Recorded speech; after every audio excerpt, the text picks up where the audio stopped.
There's a chair on this porch where my father used to sit. Before arthritis stole his hands and the years had their say, I never told him how I watched him through the kitchen window, studying every line that the sun had carved into his face. He was a quiet man, the way the ocean is quiet when you're standing far enough from shore that you can't hear the waves. I thought I had more time to ask him what he prayed for. I thought silence was a gift and not a thing I'd grieve. My wife Cecilia keeps a letter in the Bible. She wrote it to her mother who had been gone 20 years. I found it once by accident and put it back exactly. Some truths belong to the one who had the courage to be clear. And I have letters of my own I never finished, addressed to people who have gone ahead of me to rest. The paper's yellow now, the ink is barely visible, like the feeling underneath, still there but compressed. We carry what we cannot name, the weight of unspoken things, the grace we meant to deliver, the praise we meant to bring. Lord, what do the living owe the dead, and do the dead forgive? We carry what we cannot name, the weight of unspoken things is just the love that didn't know the way to live. My oldest friend Everton, we shook hands at Christmas. I wanted to embrace him, but I didn't know how. Men of our generation learn to hold our bodies like furniture, things to sit in,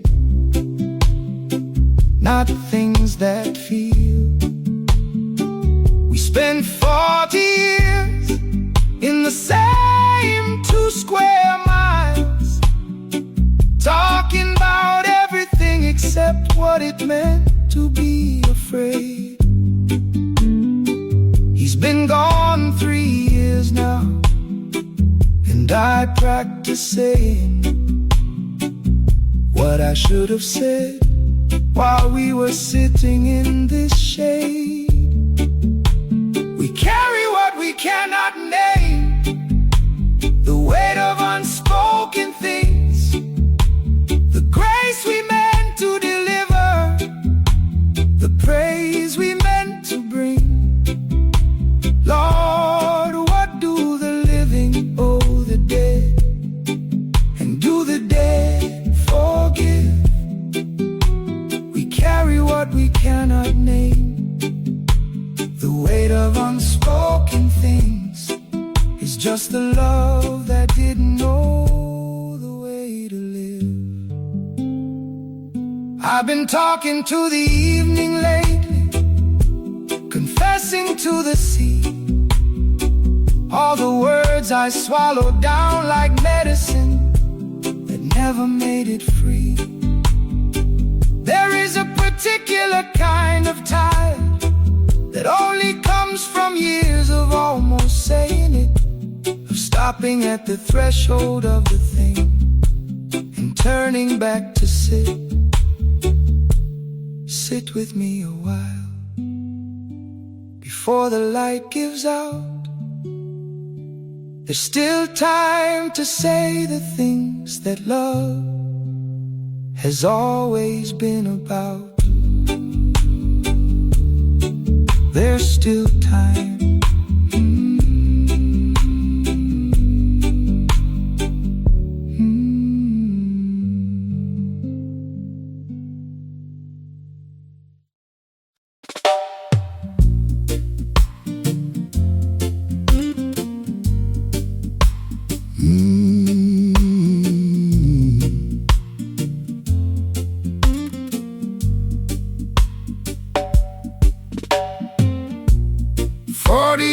I read the water like a face,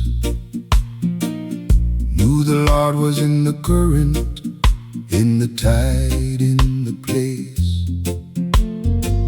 Then one great Portland morning, the nets came up with stone, and I called him by his name and stood there all alone.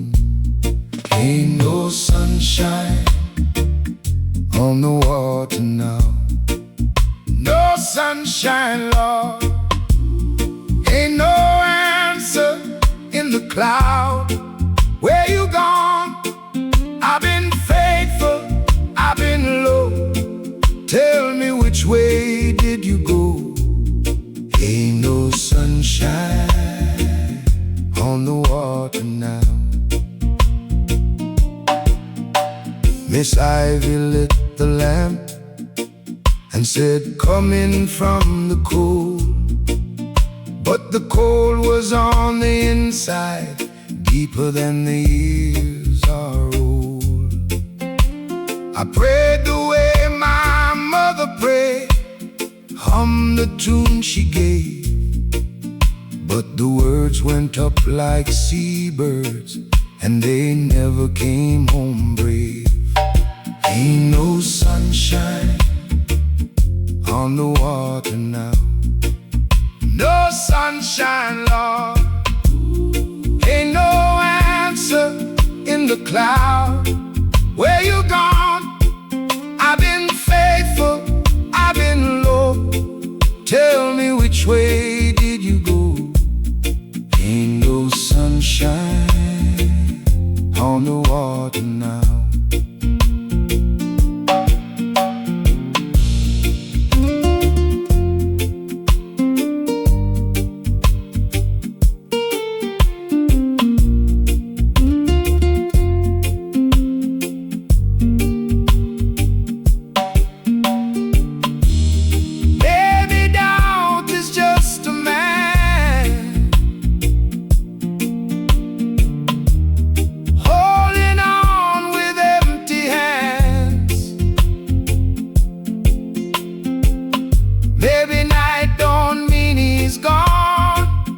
Maybe night is just the dawn, taking longer than I planned.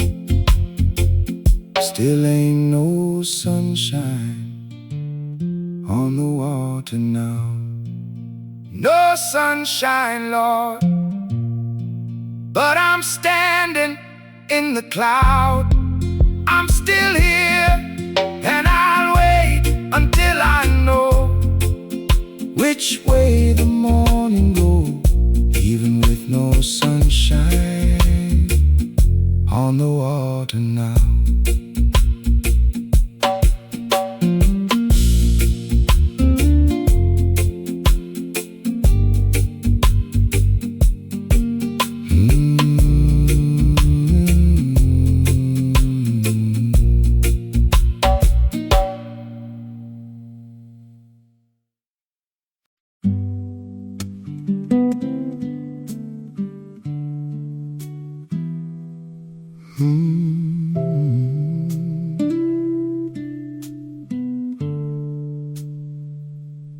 I didn't find peace. I want to be honest about this. It It didn't come because I was wise or because I worked for it. It came to me the way the morning comes, without announcement. Not because I deserved it, just because enough time had finally passed for something to stop requiring my suffering.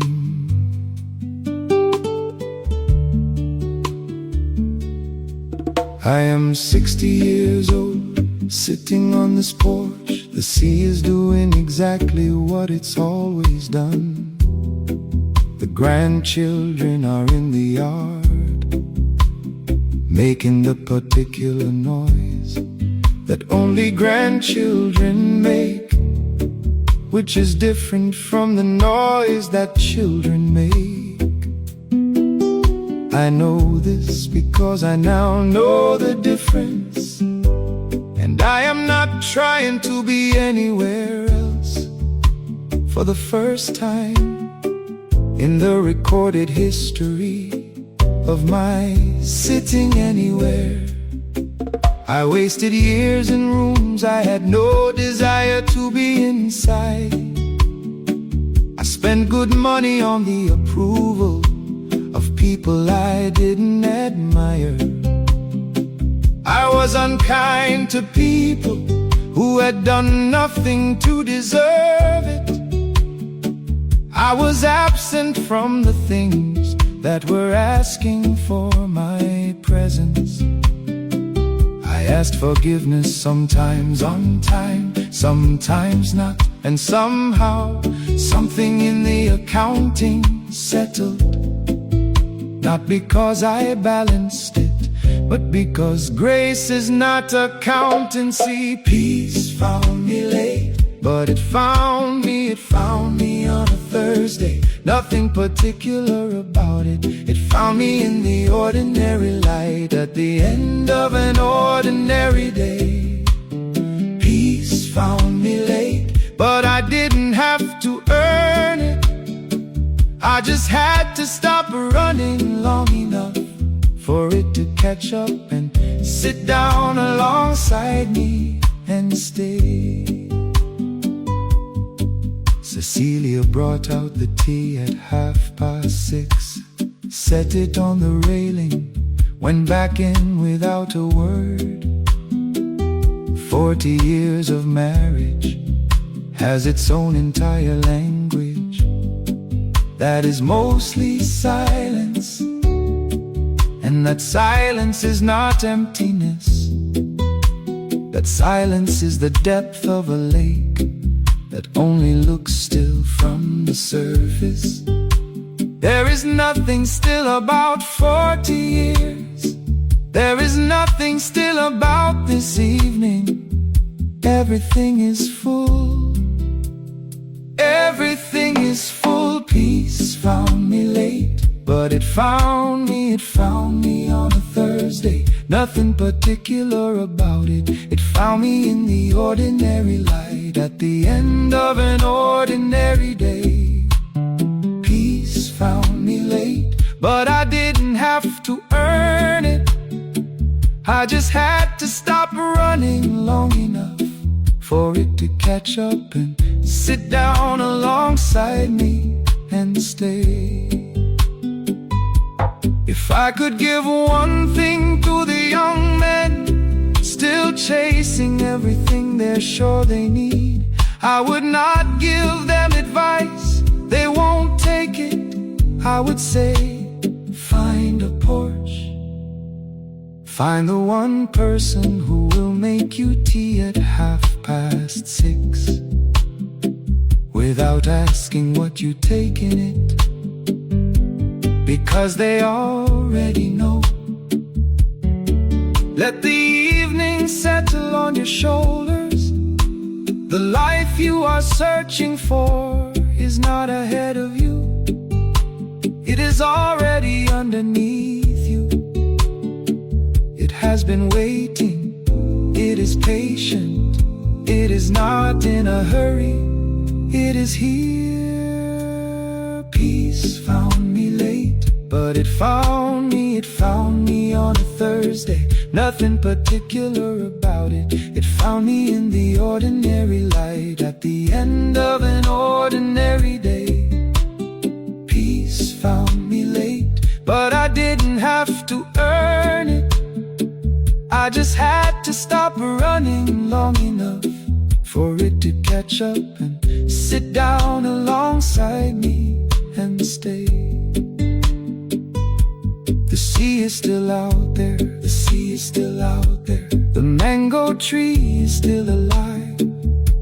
The children of my children will have children, and the story will find a way to survive. I am not afraid, I am not afraid, I am not afraid tonight. The weight of unspoken things is lifting with the light, is lifting with the light.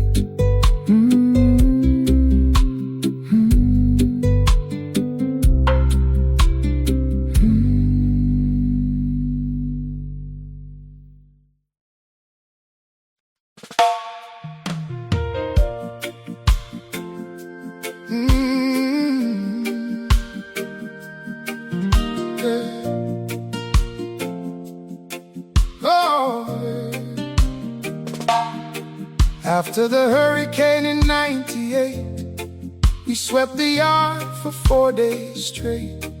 Lost the roof, lost the records, lost the photographs, lost the mango tree that my mother planted.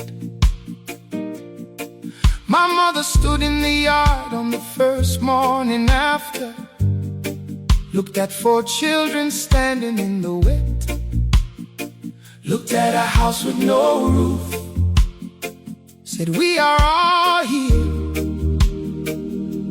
and walked inside and picked up a broom.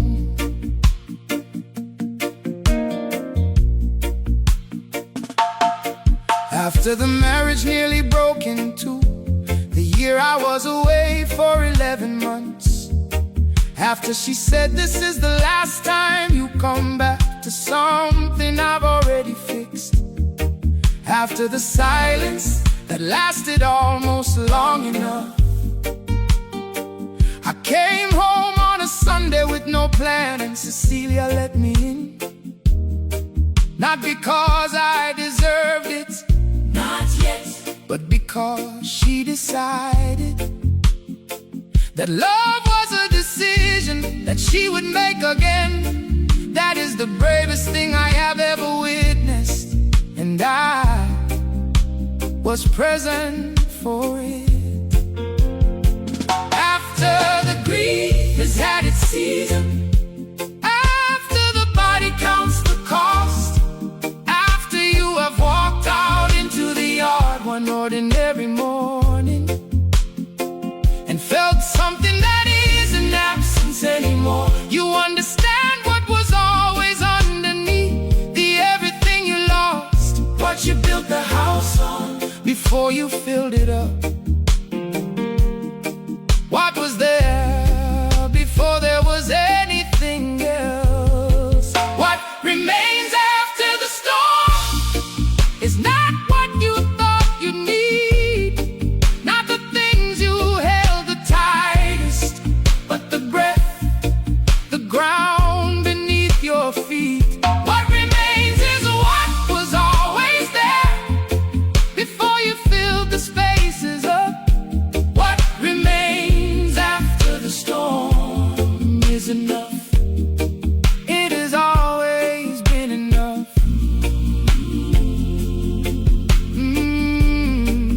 It has always been enough. After the business year that took everything material, after the diagnosis that took the year I had planned, after the friendships that the silence took, the friendships that the distance took, the friendships that the simple passage of years took, without a particular reason, without a particular day, just slowly let yes, and then gone. After all of it, what remained was Cecilia and Marcus and Grace and Marsha and this Paul and this sea and this evening light, which was here before I was and will be here long after.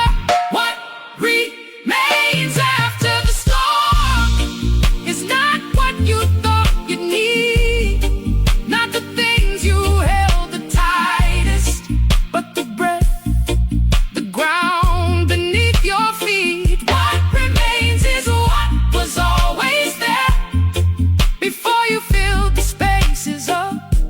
What remains after the storm is enough.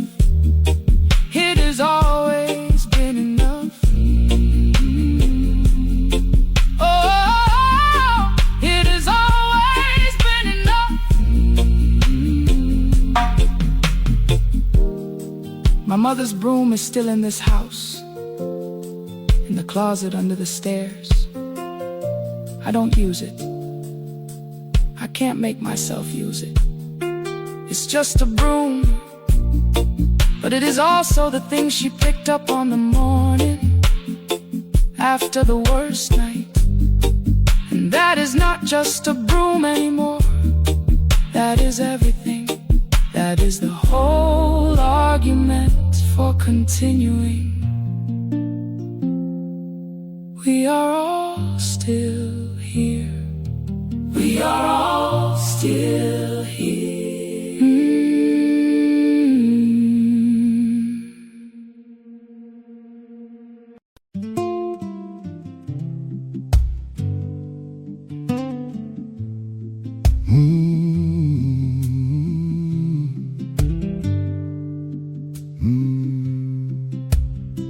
My mother started losing things in the last few years. Not the large things first, it was the small things going first. The name of the woman who lived 3 houses to the east. The year the hurricane took the pawpaw tree in the yard. She'd look out the window and say, "When did that tree come down?" And I would tell her, "That was 1998, Mama." And she would say, "That long ago," and look at her hands as if time had arrived in her hands specifically. I would sit with her on Thursday afternoons, and we would travel backwards through the years together. She could tell me the exact smell of her mother's house in the 40s, better than she could tell me what she'd eaten for lunch. She remembered the name of the boy who broke her heart at 17, the dress she wore the day she married, the sound of the sea, the morning she arrived on the island after the crossing. But not my phone number, not my face always, not always.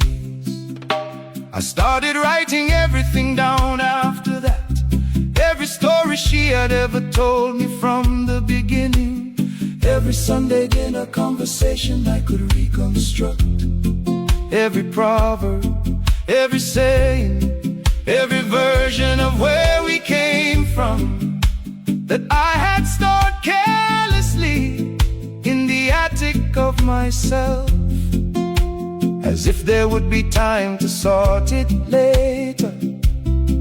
There was not time later. There is never time later.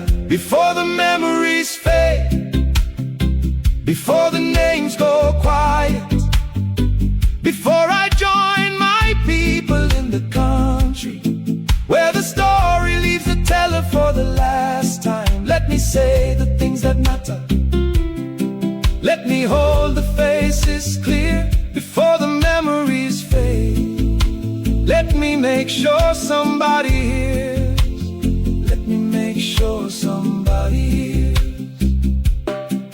My grandchildren do not know their great-grandmother's full name, do not know the name of the village she came from, do not know what she crossed to get here, or what it cost, or what she left behind. They know her as great-grand, as the woman in the photograph, as the one who made the rice. And that is not enough, that is not nearly enough for the weight of the life she lived to bring them here. Her name was Millicent Josephine Brown, née Clark. She was born in 1928 in St. Elizabeth. Her mother's name was Iris. Her mother's name was Daisy. Daisy was born a free woman in 1874, 11 years after the emancipation. My granddaughter is named for Cecilia, but I will tell her about Millicent and Iris and Daisy, because the chain does not begin with me, and it does not end with her. And someone needs to be the link that doesn't break before the memories fade, before the names go quiet, before I join my people in the country where the story leaves the teller for the last time. Let me say the things that matter, let me hold the faces clear before the memories fade. Let me make sure somebody hears, let me make sure somebody hears. Millicent Josephine Brown, née Clark, 1928, St. Elizabeth. Crossed the water with 3 children and a single bag. Arrived in the morning, stayed for the rest of her life. Let me say her name, let me say her name.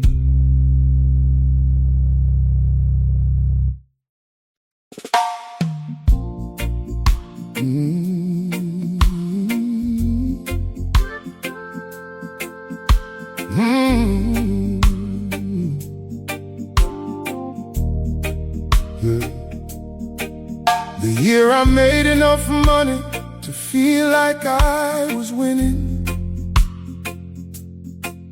I was away from home for 11 months straight. Cecilia planted a garden in my absence.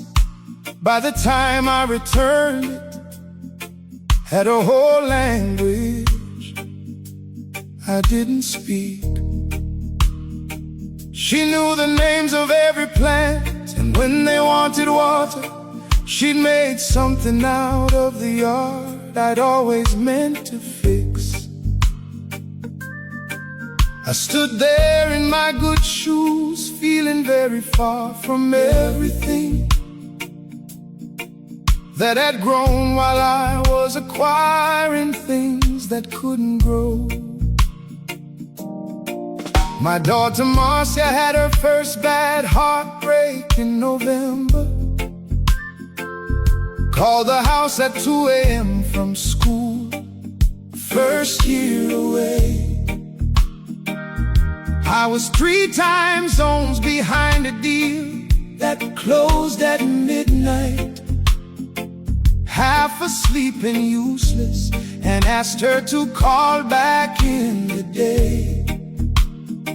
She stopped calling at 2 a.m. after that. She learned to carry her own heart through the difficult, and I tell myself that made her independent, made her strong. But there's a difference between strong and made to carry what a father should have held. And I have known that difference for 20 years, and I have not stopped knowing it. The things money could not fix are the things I bought the time to break. The things money could not fix are the receipts I keep finding when I wait. Every comfort I purchased, every comfort I built, the things money could not fix are the compound interest on the guilt that I am still paying. Still paying. I miss the school play, the hospital scare, the argument that Cecilia won alone at 3 a.m. while I was elsewhere. I came home to decisions already made, to rooms already arranged, to systems already in place. The family had learned to work without the part I was supposed to be, and that worked fine. And that is a sentence that should never apply to a father that worked fine without him. That worked fine. Things money could not fix. All the things I bought the time to break. The things money could not fix. All the receipts I keep finding when I wait. Every comfort I purchased, every comfort I built, the things money could not fix are the compound interest on the guilt that I am still paying. Still paying.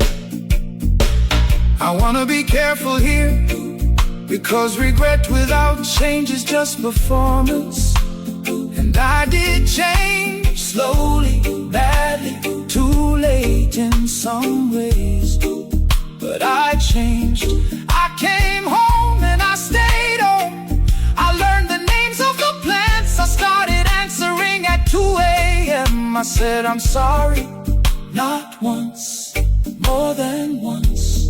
Not as a transaction, but as a practice. And Marcia eventually answered, and Cecilia eventually let me in the garden. And Marcus saw me and thought, I will not be this part of him. And he isn't. And that is my greatest achievement. A son who corrected me by watching me and deciding differently. The things money could not fix are fixed sometimes by time, are fixed sometimes by nothing, are fixed sometimes by showing up late, but showing up.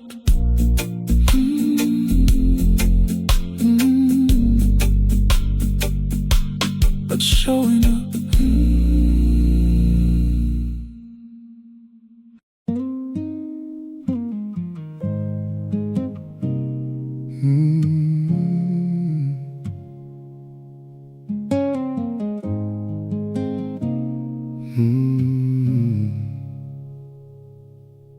It wasn't on his graduation, wasn't at the ceremony. It wasn't the first time he drove the car alone down the coast road. It wasn't when he stood up to the man who'd been unkind to his mother. Though that was close, Lord, that was very close. It was a Tuesday afternoon. I was losing an argument with the garden, trying to move a section of limestone that had no intention of moving. And without a word, without my asking, Marcus came and put his hands beside mine and took the heavier end.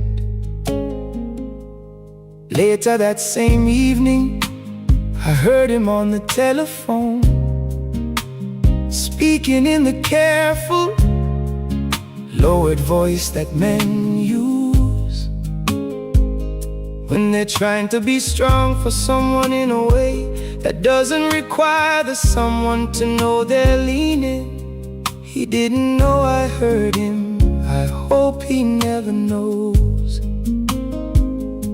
I stood in the hallway for a long time, with my hand on the wall, listening to my son be better than I was, at the exact age I had been, the worst version of myself. When my son became a man, I became something else as well, something I couldn't name precisely, somewhere between proud and where the words fail. When the child you raise no longer needs you in the same old ways, the love changes shape, but it does not leave. When my son became a man, something in me understood how to grieve and be relieved at the same time, in the same body. I remembered him at 4 years old in the hardware store, running his small hands along the lumber stacks, like the world was built of things he was still learning the use for. And everything was future, everything was next. and now he is 31 and building his own things, things I don't fully understand but recognize as serious. The way I couldn't follow every word my father said, but always knew when he was doing something that required respect. When my son became a man, I became something else as well, something I couldn't name precisely, somewhere between proud and where the words fail.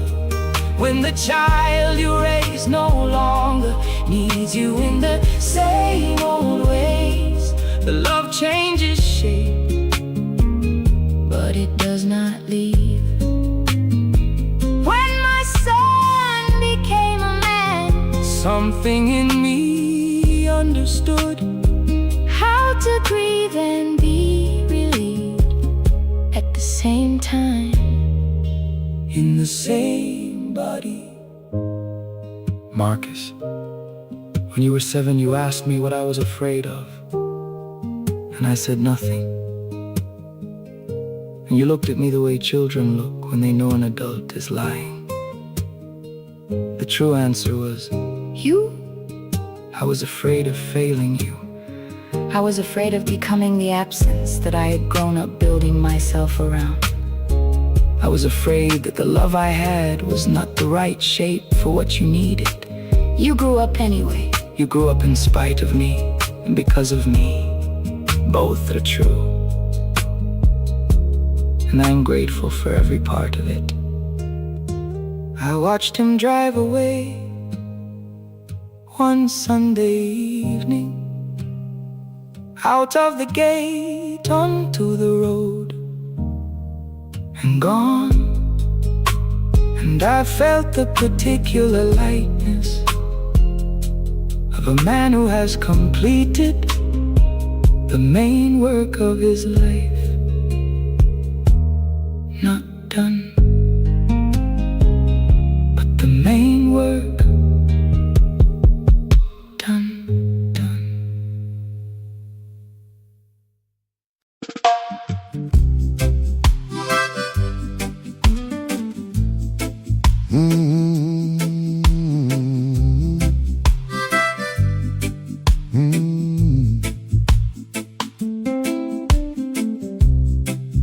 Every morning when I pour my coffee, I pour my father's cup beside my own. I set it on the table near the window, and I tell him what the news is, what the garden's growing, what the grandchildren said when they last came, what the weather's doing on the eastern side. He was a man who needed to be told things. He received information like a country receives rain, quietly, and put it to use. I still tell Everton the football results on Saturday. Still argue with him over the same 2 points we always argued. He would have hated how the politics turned out, and I would give a year of my remaining time to hear him say so from the chair he always used. I still hear his laugh, not a memory of the laugh, the actual laugh, when I make the joke we made in 1992 about the minister and the horse, which only we found funny, which will die with me unless I teach it to someone else, which I will. I still talk to the dead, because the dead know things the living won't say. I still talk to the dead, because they haven't gone entirely away. Some will say I'm grieving wrong, some will say I need to let them rest, but I still talk to the dead, and the dead talk back, not in voices, but in what comes next. Not in voices, but in what I choose next. My mother used to talk to her mother long after her mother had been gone for years. I was young and thought it was the loneliness of old women, the way they populated the quiet with the lost. But I understand it now as something else entirely. It is memory insisting on relationship. It is the refusal to accept that love ends at the grave, which it doesn't. It just changes its address. I still talk to the dead, because the dead know things the living won't say. I still talk to the dead, because they haven't gone entirely away. Some will say I'm grieving wrong, some will say I need to let them rest, but I still talk to the dead, and the dead talk back, not in voices, but in what comes next. Not in voices, but in what I choose next. There are cultures that set a place at the table. There are cultures that burn the letter at the graveside. There are cultures that speak the name every morning, so the name doesn't disappear into the unnamed. All of those cultures understood something that the modern world has tried to schedule away. The dead are not a problem to be processed. The dead are the people who built the ground you're standing on today. Good morning, Papa. Good morning, Everton. Good morning, Mama. The coffee's on, the garden is doing well, the grandchildren are loud. Everything is continuing. I thought you'd wanna know.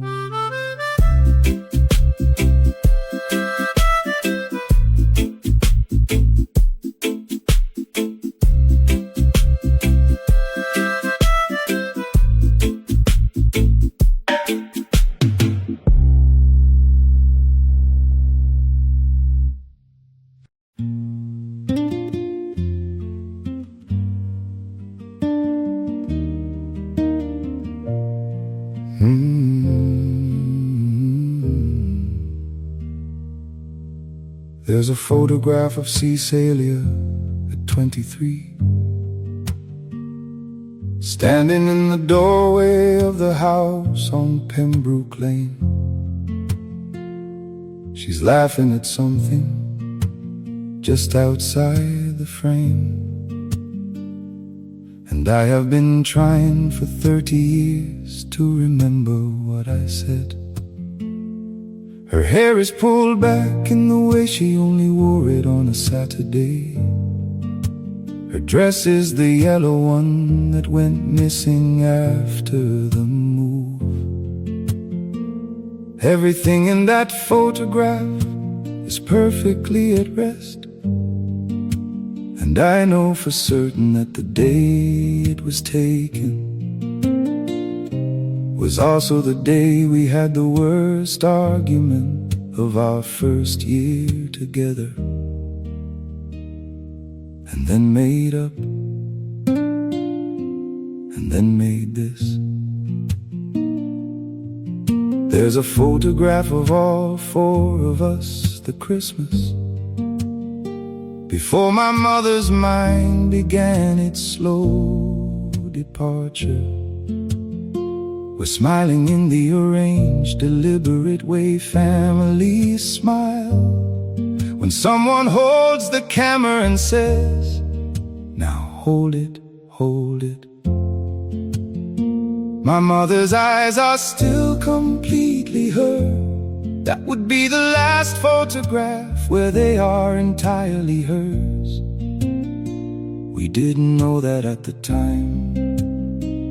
We were looking at the camera, not at her. The photographs in the drawer are everyone's best lie. We were better looking and more together than we'll ever be in anyone's goodbye. Every frame a perfect country that never fully was. The photographs in the drawer hold the silence we discuss with strangers, but not with us. I keep a photograph my daughter Grace took on a phone. She was learning the camera and shot everything carelessly. She took a picture of me at the kitchen table in the morning, unposed, unheld, unready for anyone's eyes. I have both cups of tea in front of me, and I'm looking out the window at the nothing in the yard, and the light is gray. And my face is a face I don't recognize as the one I wear inside. That is the truest photograph I have ever been in. Grace wanted to delete it, I asked her not to. That is the real one. That is the one I want at the end of everything. The photographs in the drawer are everyone's best lie. We were better looking and more together than we'll ever be in anyone's goodbye. Every frame a perfect country that never fully was. The photographs in the drawer hold the silence we discuss with strangers, but not with us. I think I'd rather have the imperfect ones, the blurred ones, the closed-eye ones, the almost missed, the one where someone just woke up, the one where someone just wept, the ones that didn't turn a frame or a place on the mantelpiece.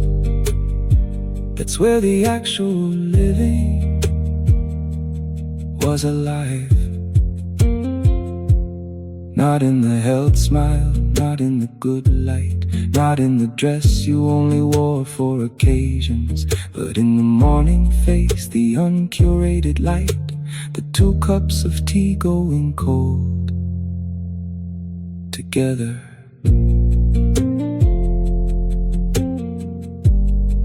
Put the camera down sometimes, just look at them. Just look.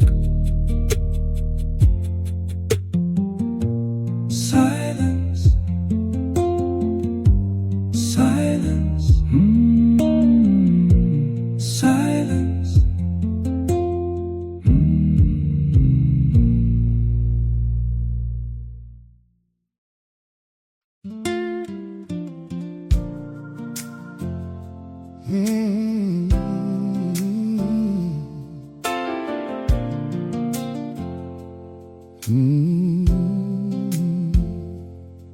He left a watch that doesn't work and $300 in a tin, a Bible with his name inscribed and margins full of notes in red, a photograph from before the years had gotten to him properly, standing by a car he borrowed, wearing someone else's coat instead.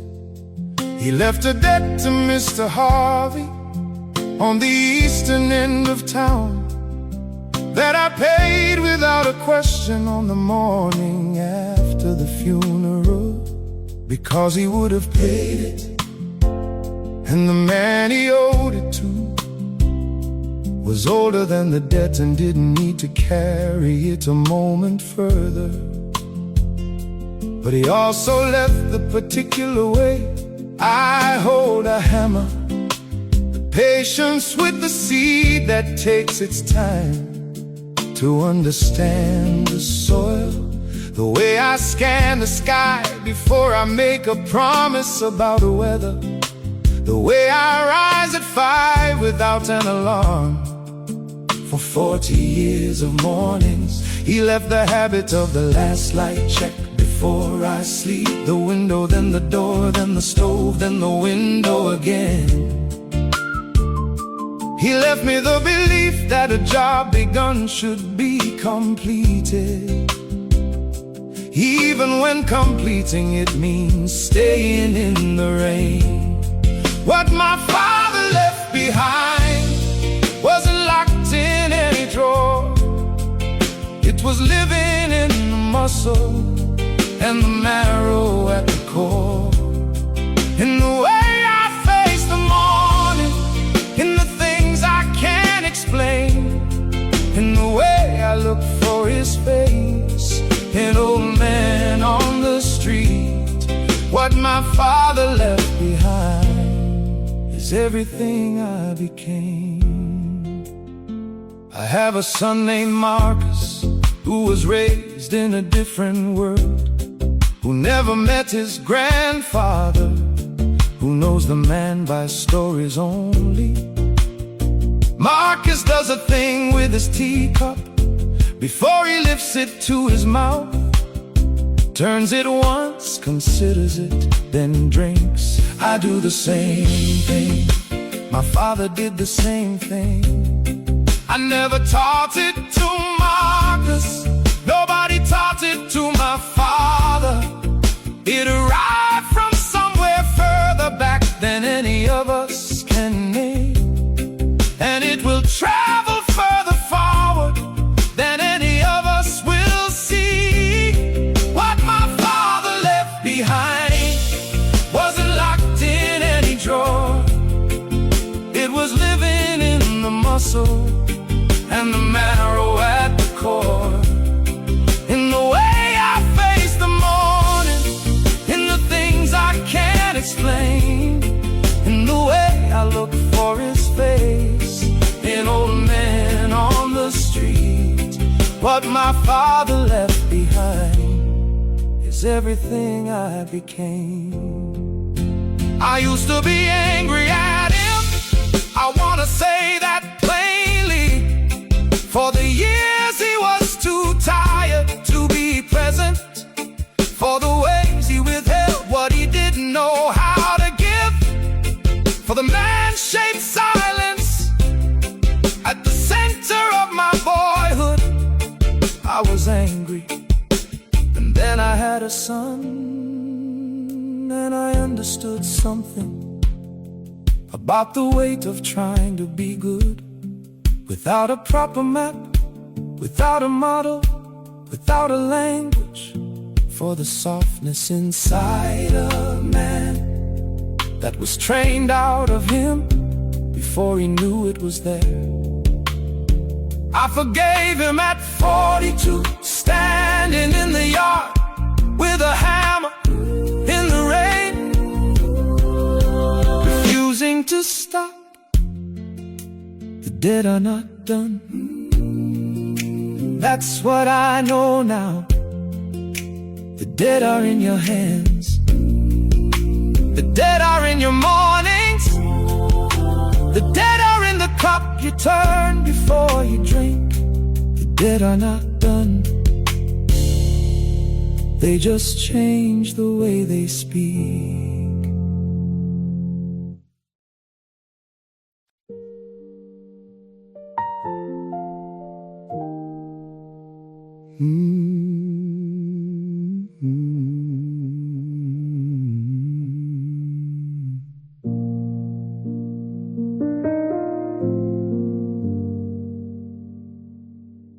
The morning that my youngest daughter left for university,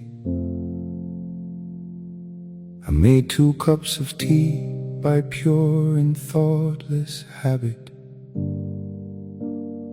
Stood in the kitchen holding both of them, and laughed until the laughing turned to something else entirely. The cab had gone already. She'd already hugged me at the gate, already said, "Daddy, I'll call you when I land." And I had said, "Travel safe," which is the everything we say when we cannot manage what we actually want to understand. The house had voices in it for 30 consecutive years. The argument of children, someone running on the stairs, the smell of breakfast at 7, someone always in the bathroom, someone always needing something, someone always there. Then just the clock, the kitchen clock, just the clock, just that particular sound, which I had never in 30 years been able to hear above the ordinary noise of what we'd built. The day the house fell silent, I didn't know what silence weighed.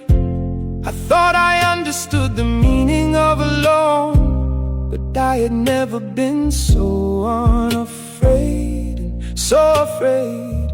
In the same exact moment, standing in the wreckage of all the noise I'd spent years praying would stop. The day the house fell silent, I finally heard myself for the first time.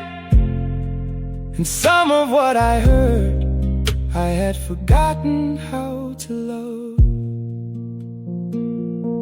Cecilia came home from the market in the afternoon. She found me still standing in the kitchen, still with the 2 cups cold by then. She didn't say a word. She washed the extra cup, put it back, made 2 new ones, set them both down on the table. We sat across from one another in the quiet, and that was the most married we had ever been.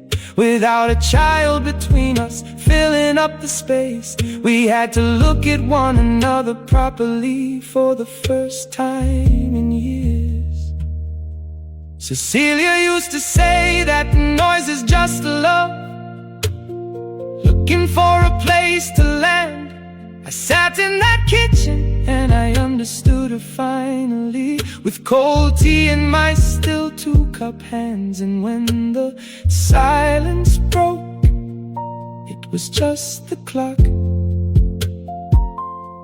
and the 2 of us, and enough years behind us to begin again. The day the house fell silent, I didn't know what silence await.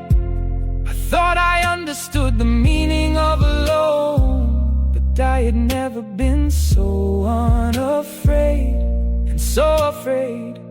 In the same exact moment, the day the house fell silent, something that had been asleep in me for years opened both its eyes.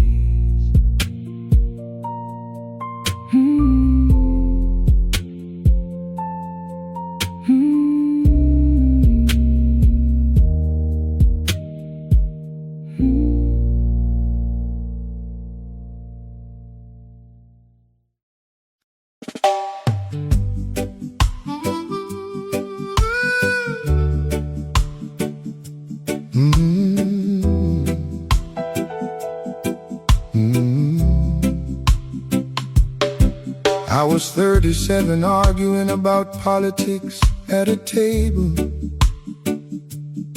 full of men who'd all be ghosts before I turned 55. We were so certain, Lord, so loud, so permanent, like we had signed some contract guaranteeing us alive. The arguments I can't remember anymore, the men I can. Franklin's laugh, Desmond's way of slapping the table when he thought he'd won. Gone now, all of them, and I'm the only one who still remembers what we argued.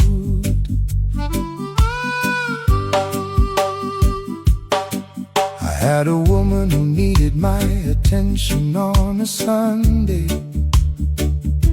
She asked me once, she asked me twice, she stopped asking after 3. I gave the Sunday to a football match and a bottle of stout, and told myself she understood because she loved me. She lives in England now with a man who makes her tea without being asked, who looks up from the television when she speaks. I've got Sundays now, Lord, I've got plenty of Sundays now, and they are the longest days I've ever had to keep. Nobody handed me a calendar and said, circle the days you're spending on what won't last.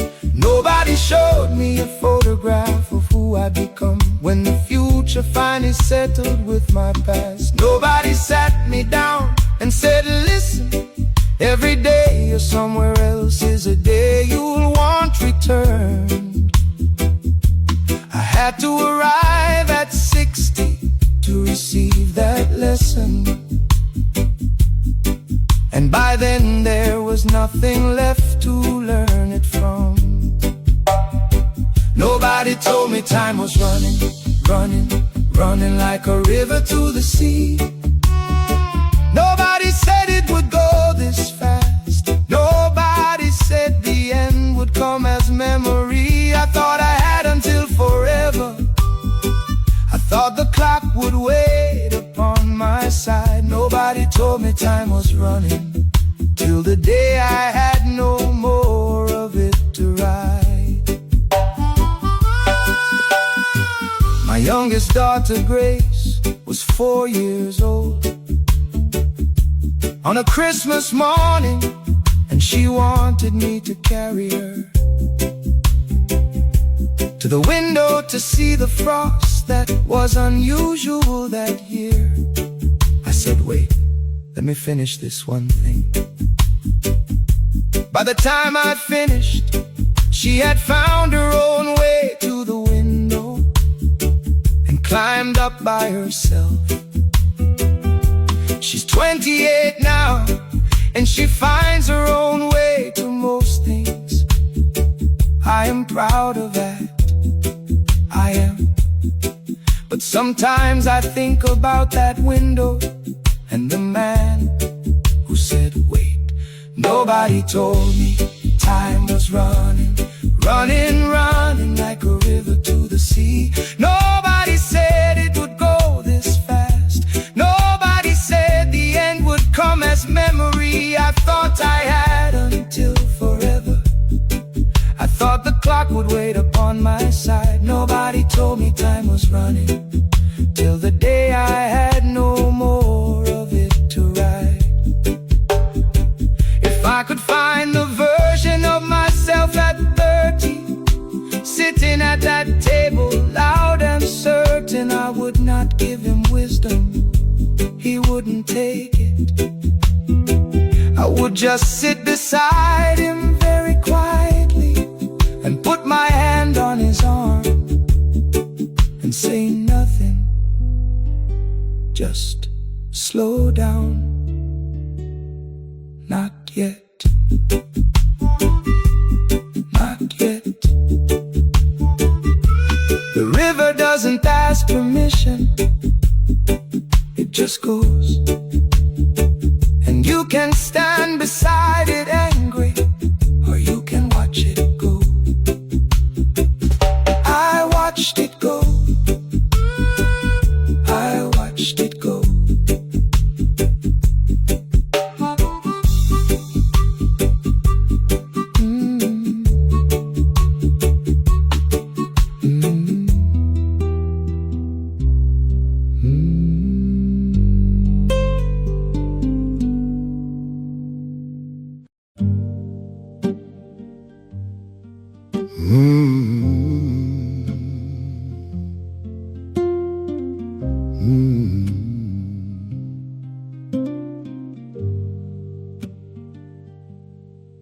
They buried Fitzroy Morris on a Tuesday in October,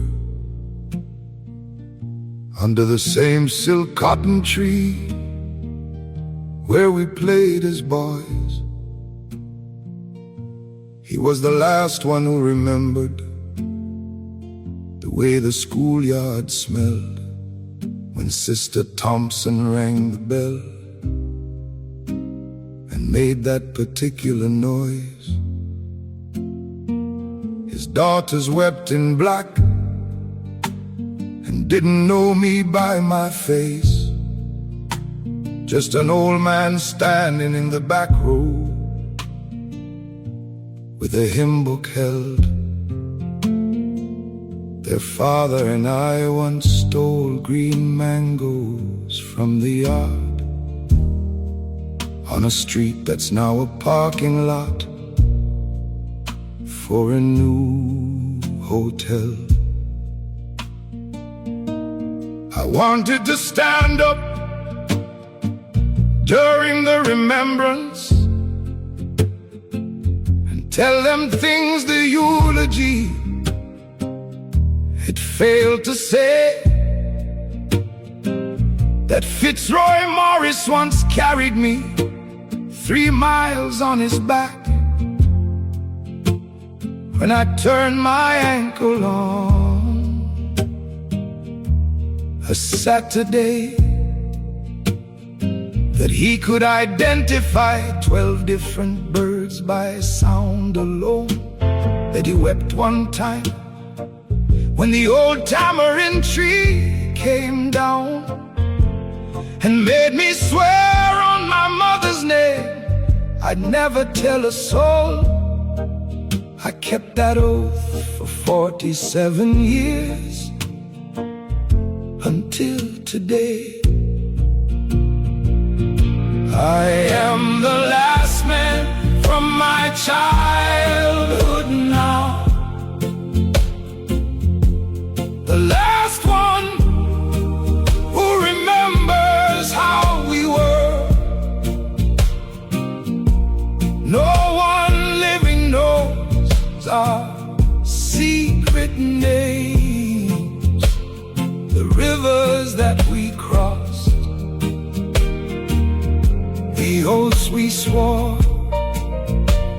I carry all of them inside me, like a church that no one enters anymore.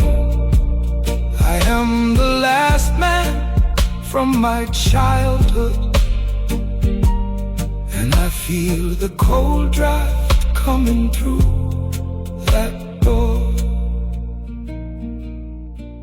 There were 7 of us once on that stretch of road by name: Fitzroy, Desmond, Owen, Franklin, Carl, and me and Clive. Clive went first in 79, the car was going too fast. Owen went to Canada and we let the letters die. Franklin made it to 50 before the sugar took him. Desmond and Carl went within 3 months of one another, and Carl's wife said he stopped eating after Desmond, the way some men do when they've buried enough of their brothers. I wanted to say, Fitzroy Morris built his first kite from a sugar bag and 2 sticks, and it flew. It actually flew. He stood in the middle of that field with his arms raised up, and he laughed like nothing in his life would ever not work out. I wanted to say that in a church full of people who loved him but didn't know that kite, who didn't know the boy inside the grandfather they were mourning. He deserved to have that voice spoken of in daylight. Before I'm the only one who remembers it, and I'm not going to be here always. I am the last man from my childhood now,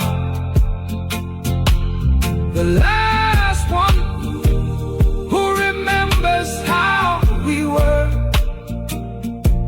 No one living knows our secret names, the rivers that we crossed,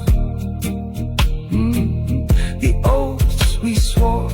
I carry all of them inside me, like a church that no one enters anymore. I am the last man from my childhood, and I feel the cold draft coming through that door. I drove home slowly on the coastal road.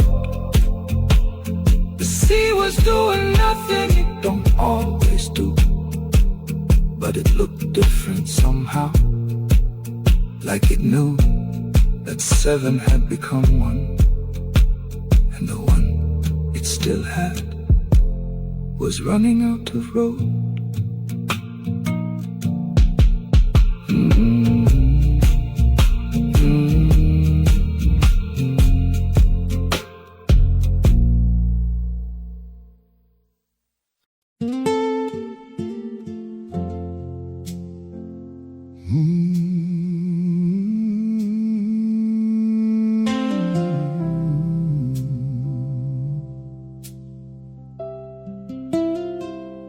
She rose before the roosters, in the gray before the morning, boiled water on a kerosene flame without a second thought, set bread on the table for 4 children and a husband who came and went like weather, bringing less than what we are.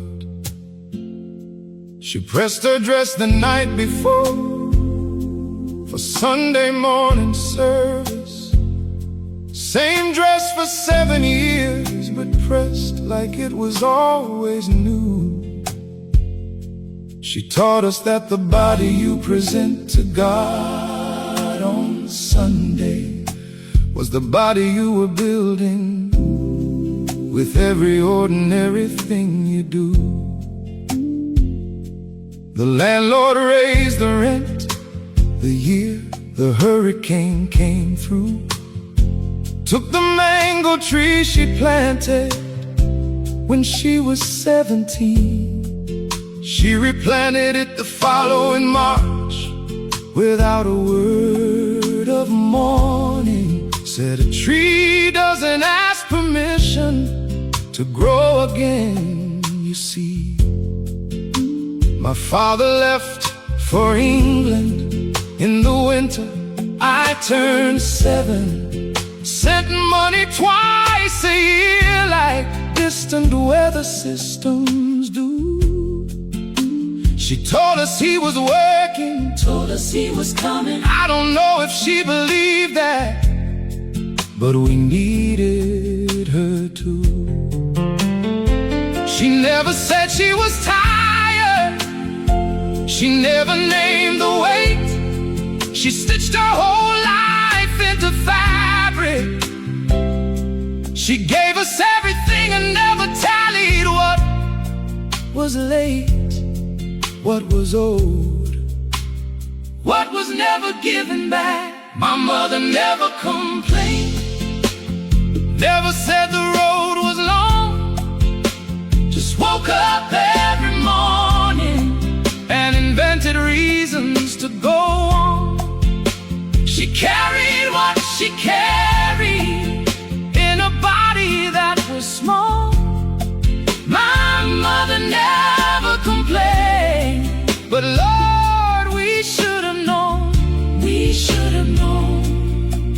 What silence cost it all.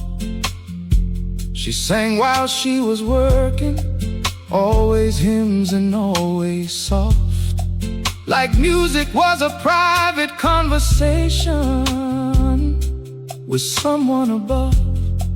I used to listen at the kitchen door on Saturday mornings, catching the words she thought that nobody was hearing. Safe in the arms of Jesus, safe on his gentle breast. She sang it like a woman who had tested every other rest and found them wanting. I found her diary after she passed, 3 lines in 30 years. Today was hard, God help me tomorrow. I'll try again. That was her entire theology. 3 lines, 30 years. That was her everything. My mother never complained, never said the road was long, just woke up every morning and invented reasons to go on. She carried what she carried in a body that was small. My mother never complained, but Lord, we should have known. We should have known what silence cost it all. She died in April on a Tuesday. Nothing dramatic. Said I'm tired now, and closed her eyes and went. I sat beside that bed for hours, trying to remember every single moment I had ever been too distant, every visit I had cut too short, every phone call, every Sunday dinner that I missed for something lesser. She didn't complain about that either. That was the one last mercy she possessed. She never made me carry what was mine to carry. She just let me off. She just let me off. Mama, I see you in my daughter now. The way she moves through difficulty, like water finding lower ground. I see you in my hand when I wake before the morning. I see you in the mango tree that's 30 years old now, and still producing,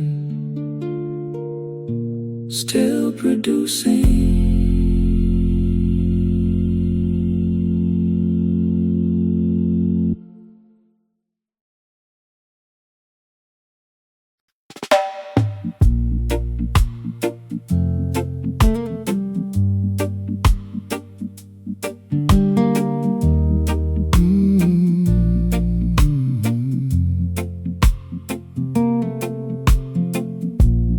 Came into this record angry at a God who wouldn't speak.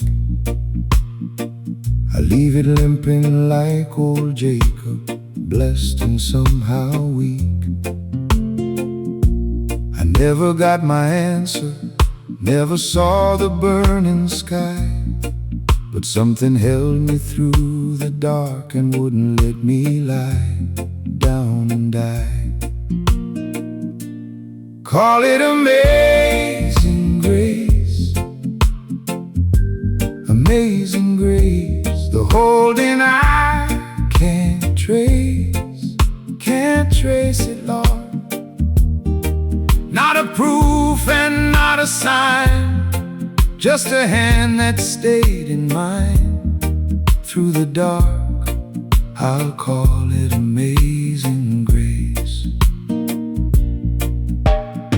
So if you're somewhere doubting, friend, and the heaven over you is dumb,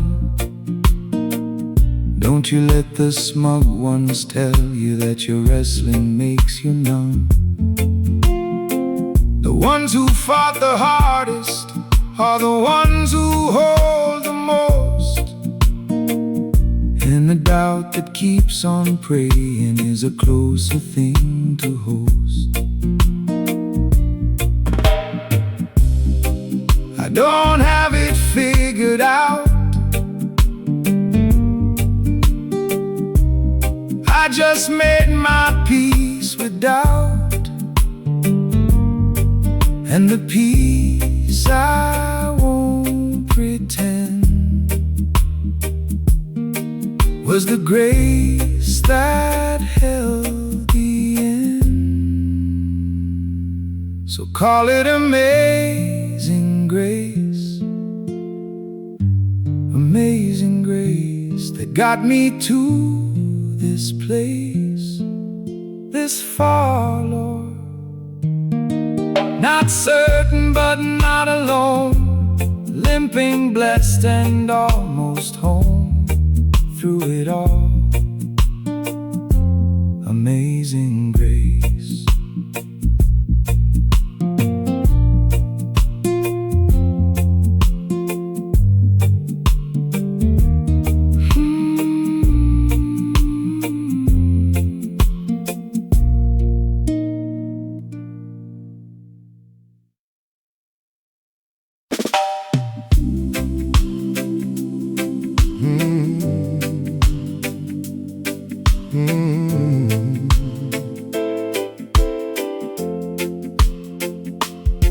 There's a bench up in that churchyard where the names I love are cut. Joseph and my mother Esther and my father quiet shut. I used to read those stones and ask if any of it's true. Now I read them like a promise that I'm walking toward them too. Will the circle be unbroken? Be unbroken. By and by, Lord, by and by. By and by. I can't prove the other side, but I've decided to abide in the hope that love don't die.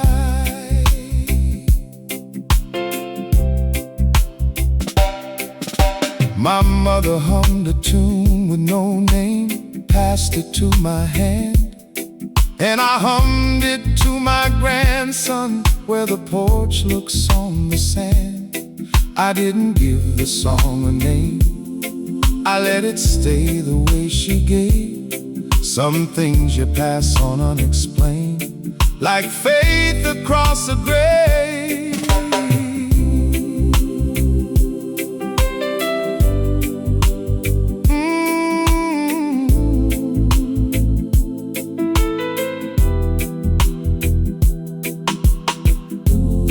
Maybe heaven's just the place where the circle finds its grace, where the silent get to speak and the strong get to be weak.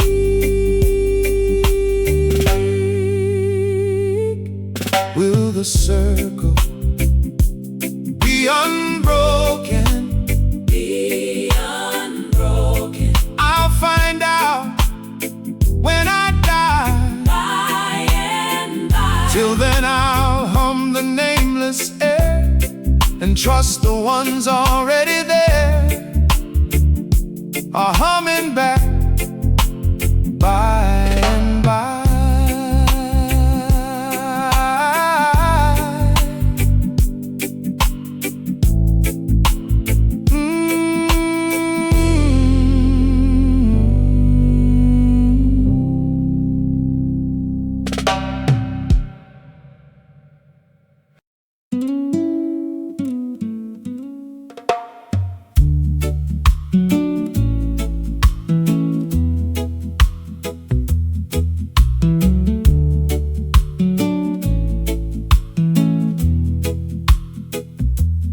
Went on down to the river the way I have 1,000 times, but I wasn't there to argue, and I wasn't there for signs.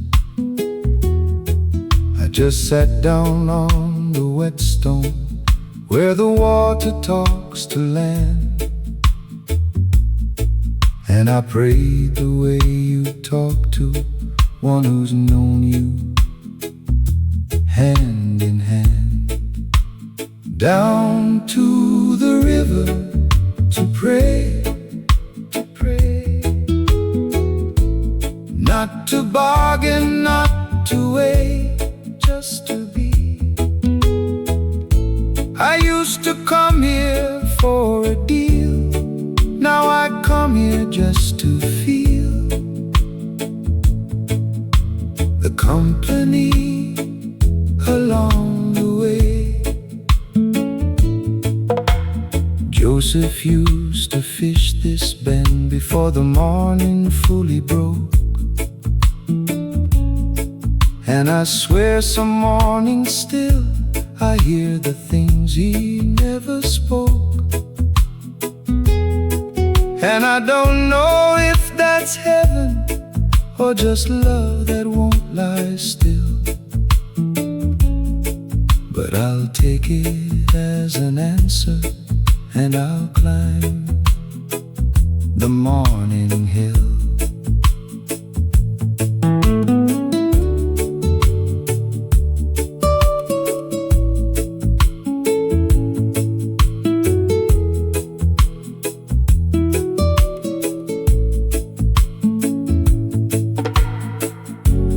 Prayer's not asking anymore,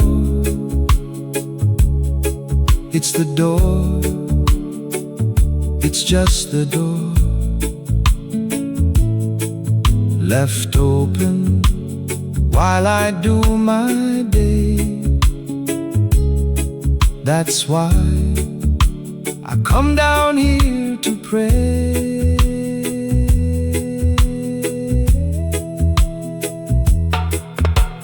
Down to the river to pray, to pray.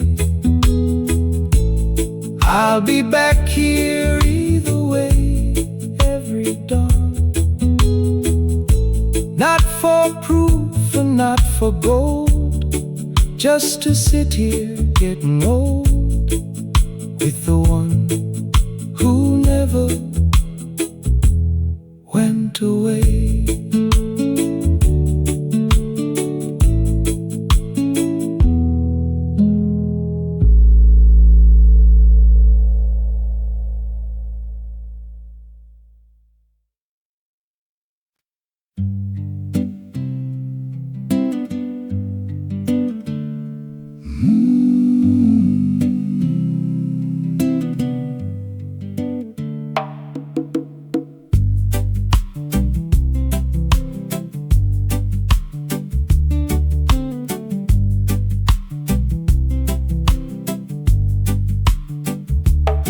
I was always the strong shoulder, the one the village leaned upon, the man who fixed the broken net and stayed when others gone.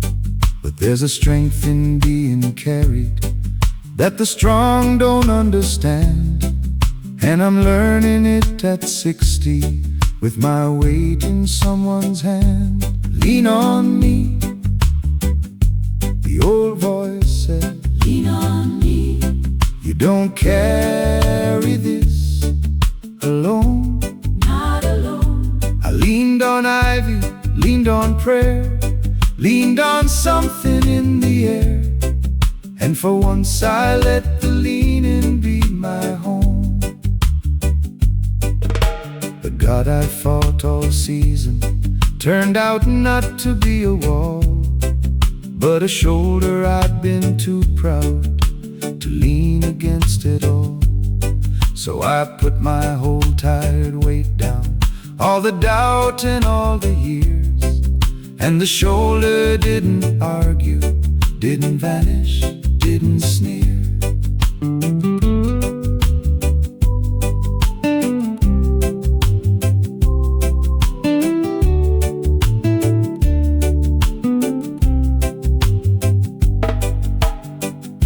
Strong men break from holding on,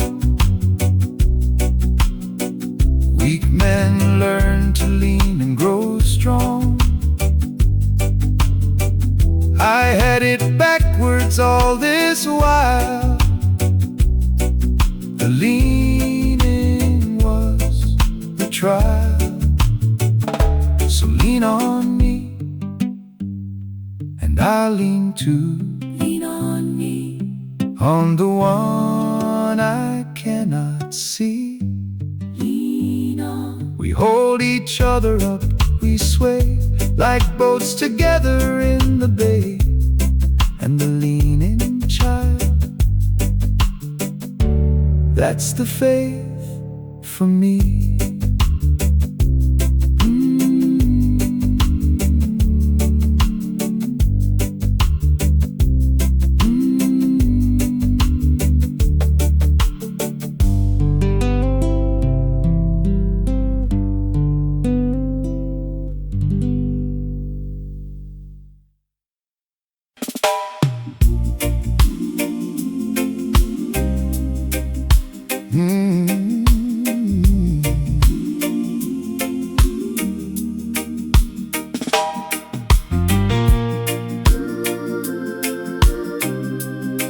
Whoa, yeah.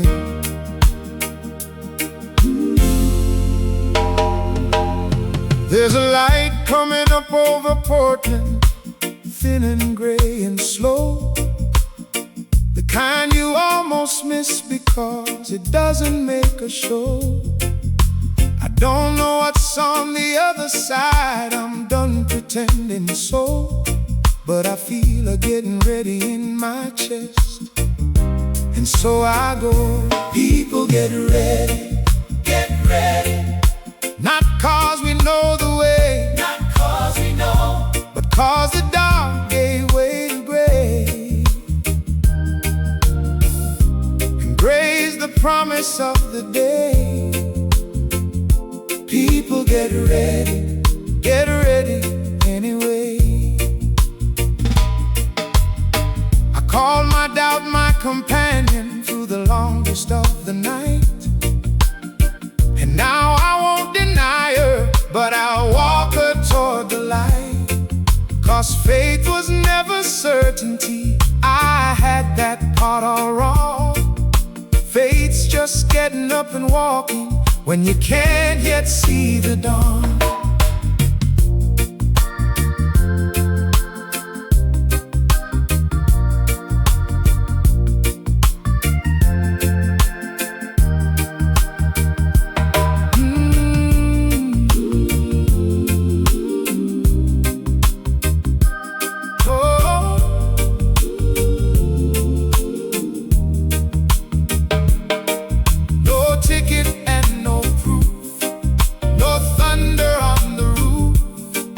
Just a readiness to rise with the morning in my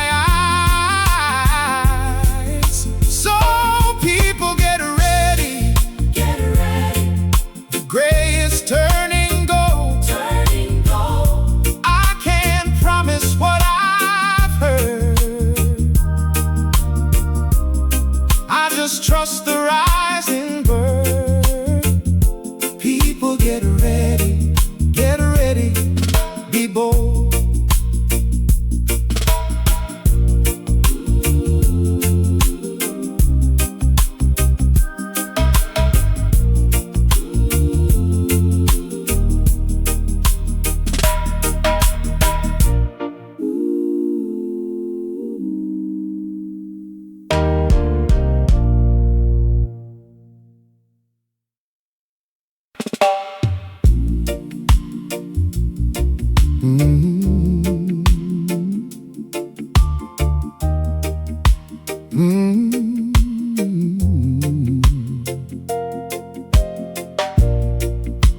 I stopped demanding miracles. Somewhere around the dawn, I stopped needing all the answers. I just need you not be gone. When the sky is dark above me and the sea won't show its floor. I don't ask for understanding, I just ask you at the door. Stand by me, stand by me. That's all I'm asking now. Stay near. Not a sign, not a key, not a reason I can see. Just stand, just stand, just stand by me.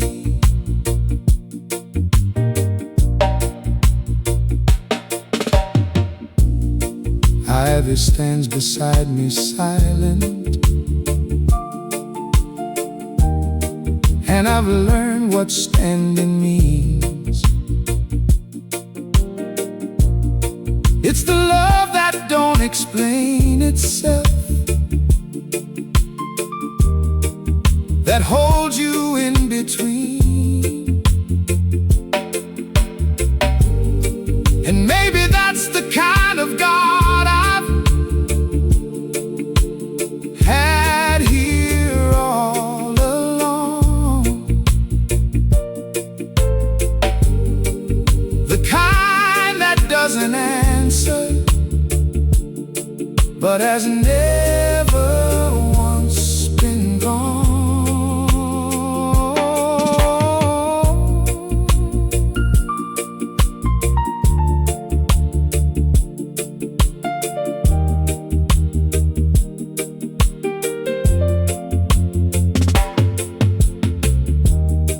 Not the God of the great display, the God who simply stays through the night and through the dread.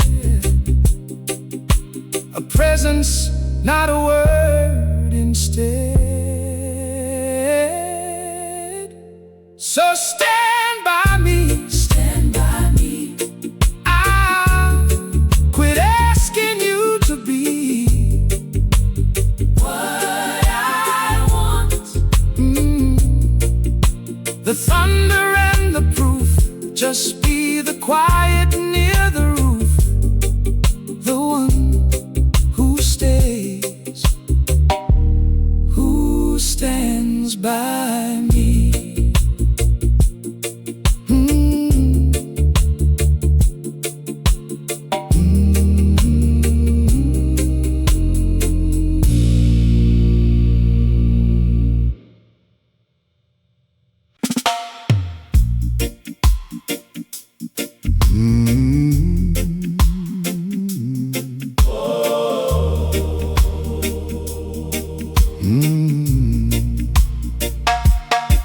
There's a story about a man who fought a stranger through the dark, held him by the river till the morning left its mark, and the stranger begged for letting go as soon as day come round.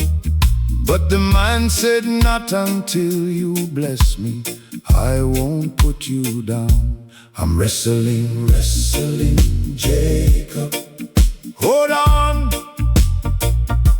I won't let go till the dawn. Won't let go. You can break my hip, you can make me lame, but you're not leaving here the same. I'm wrestling, Jacob, till the dawn.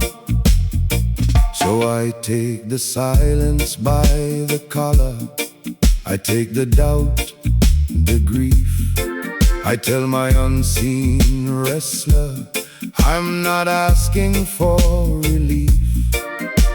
I'm asking for a blessing, even limping, even torn. I will hold you through this whole long night until you bless the morn.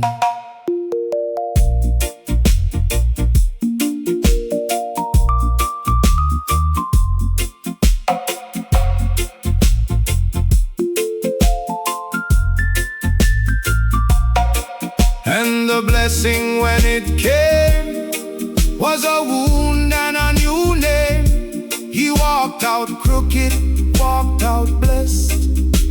The limp was how we passed the test. So I'm wrestling, wrestling Jacob.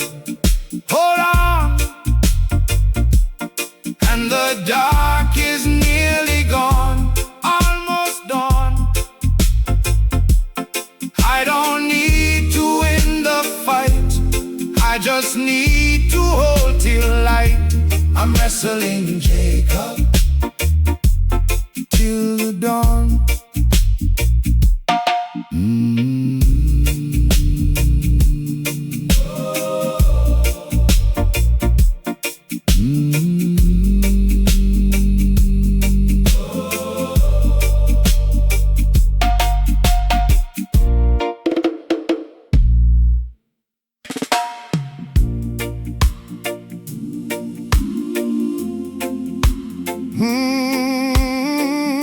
Yeah.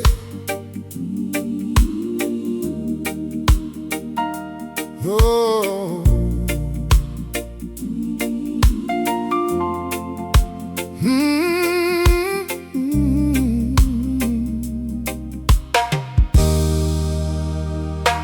You said you'd be the bridge for me when the water rose too high. You said you lay your own self down, you put it in the sky.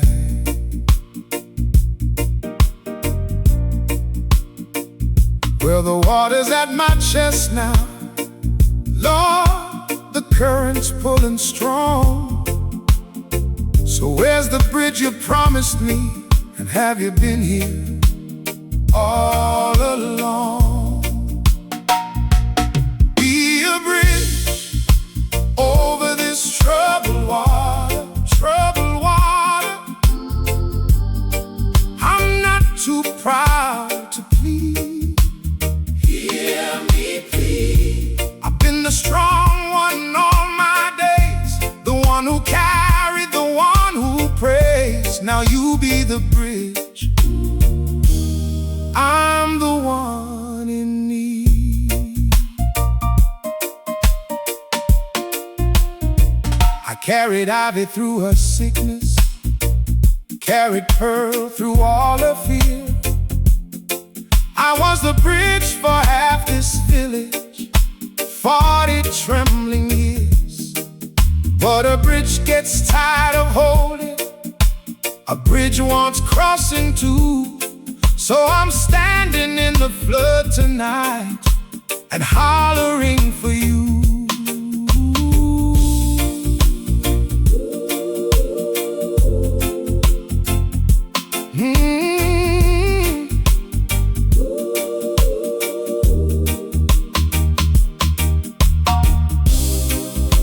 And it isn't weak to ask, to lay down the holding task. Even Jacob in the night held the angel, demanded light. So be a bridge over this troubled water, troubled water. I've laid down my pride, laid it down. And if no bridge comes from the sky, teach these tired arms to try to be the bridge for them on the other side.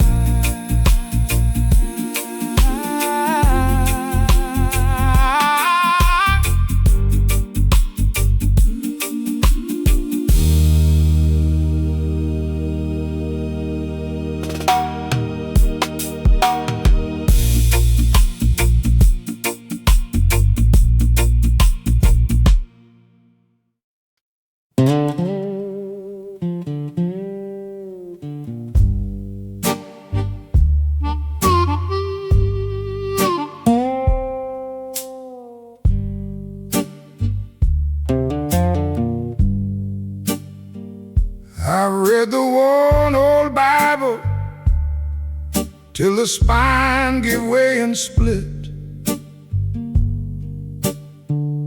I've climbed the inland mountain where the clouds come down and sit. I've fasted and I've shouted, I've gone quiet as a storm, and every road I traveled brought me back here on my own. And I still haven't found it, Still searching, the thing I'm looking for. looking lost. I've knocked on every door, and I'm hungrier than before. No, I still haven't found what I'm looking for.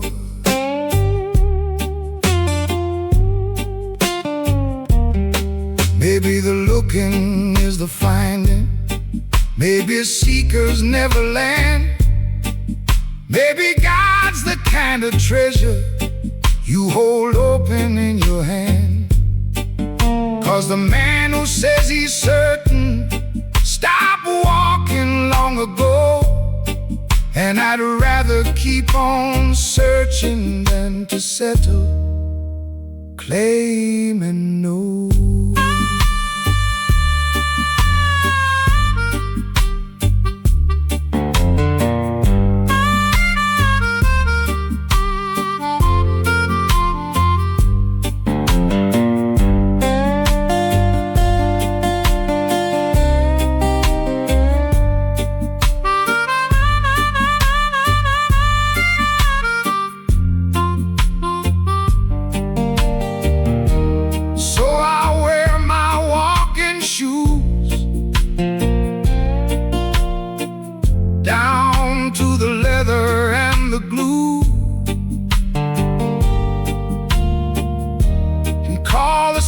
In itself a prayer,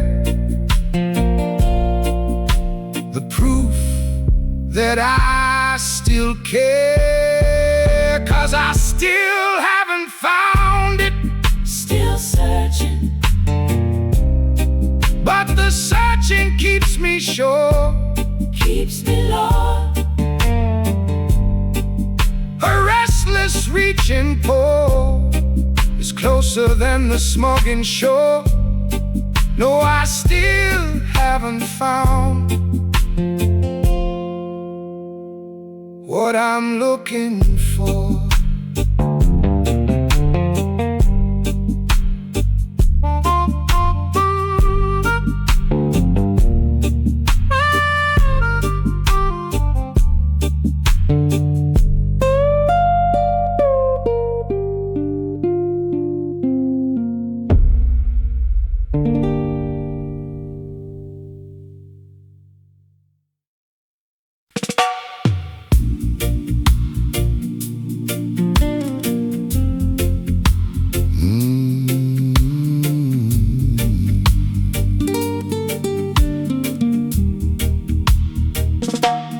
Soon I'll be done with the trouble of the world. That's what the old folks sang, rocking on the church house bench while the crack bell rang. I used to think it was a sad song. Now I hear it like a door, a tired man hoping there's a room. With trouble there's no more. Soon done with the trouble of the world. Soon done. The weary flag at last unfurled, lay it down. I don't know what waits up there, but I'm so tired of the carry, the care. Soon done with the trouble of the world. Don't mistake my weariness for wanting to be gone. A tired man can love his life and still long for the dawn. I want to see my Daniel grown. I want more years with Ivy near. I just want to set the bundle down a little right here.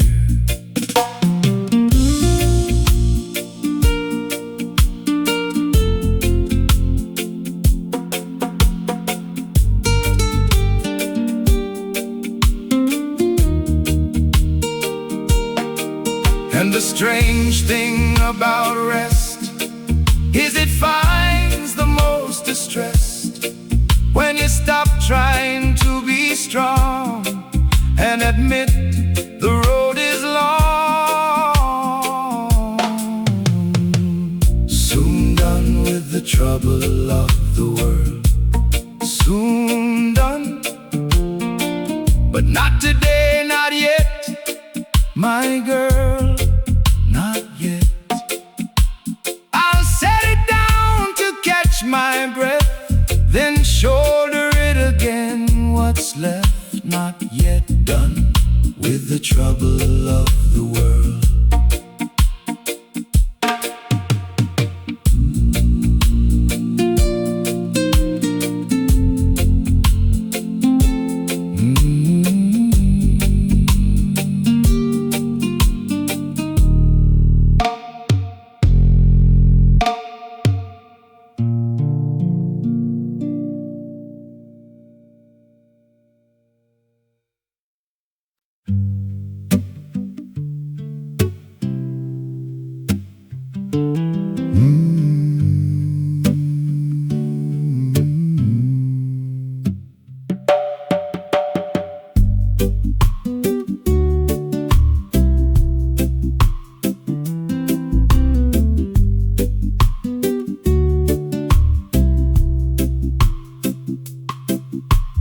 Pastor says to let it be, just lay the worry down.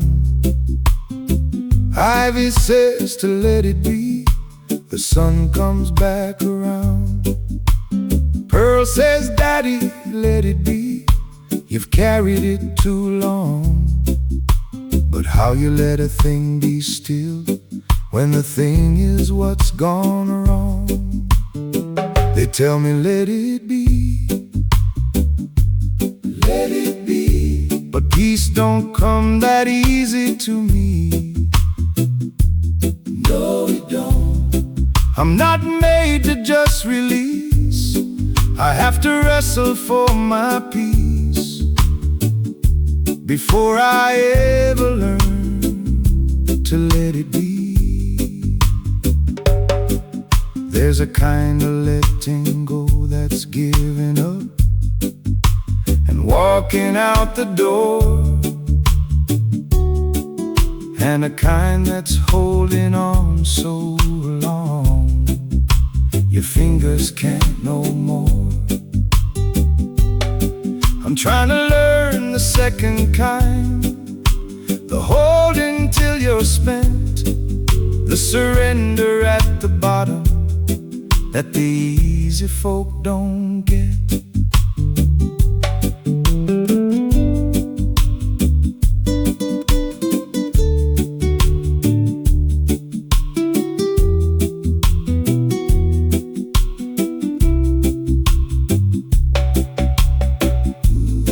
So I'll fight until I'm done, not because the fight is won, but because a man like me has to earn his way to let it be. And then I'll let it be, let it be. When I've squeezed it dry, I'll set it free, set it free. Not the lazy way they meant, but the way a tired man is bent at the very end to let it be.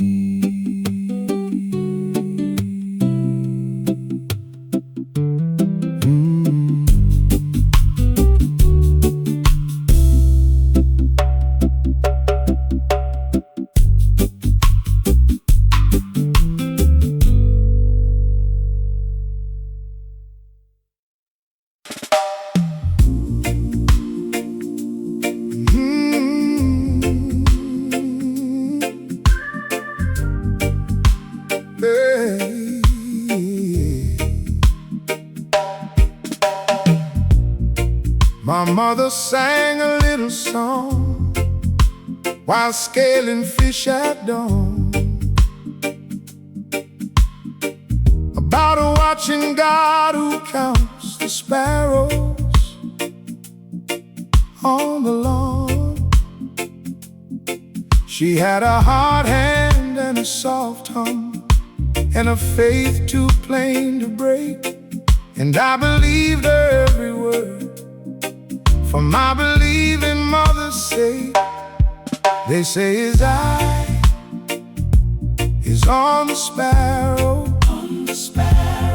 so his eye is on me, watching me. Then tell me why this little bird feels so unseen, feels so unheard. Is his eye still on the sparrow, on me? I'm not asking for a kingdom, I'm not asking to be spared. I'm just asking in the dark of it if anybody's there. 'Cause it's one thing to be suffering and another to be alone. And my mother's God feels far tonight, gone quiet, gone, gone, gone.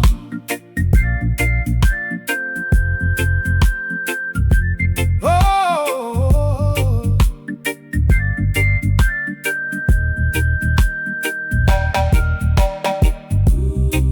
but I find I'm humming still that small tune against my will, and a song you can't put down. Might be the watching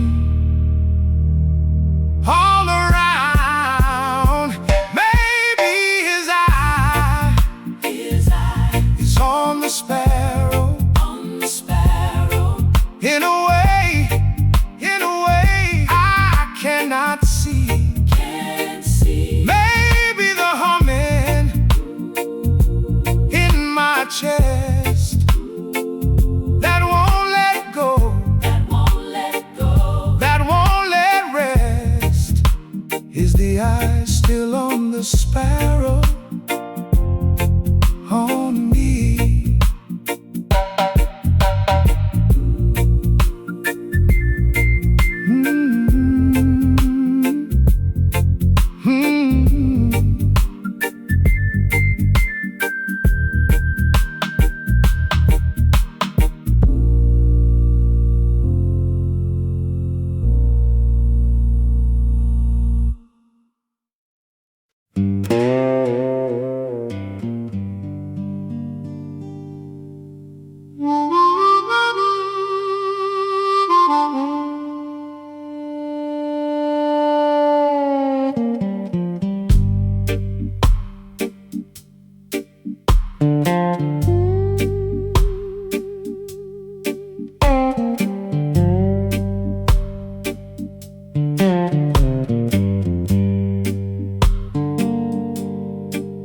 They baptized me in this same sea when I was just a boy. The same blue water gave me bread, my living and my joy. But the same blue water took my Joseph on a Tuesday, calm and wide. And now I stand here at the edge, and I cannot read the tide. Wade in the water, the preacher said. Wade in. The same water raised my dead. Oh, wait. How do I trust the hand that gives, the same hand by which a man don't live? Wade in the water, but my feet are lead. God is in the giving and the taking. That's the part that's hard to hold. sea that fed my children is the grave my friend grew cold. I don't get to keep the blessing and refuse the bill it brings. The water is the water, and I love the awful thing.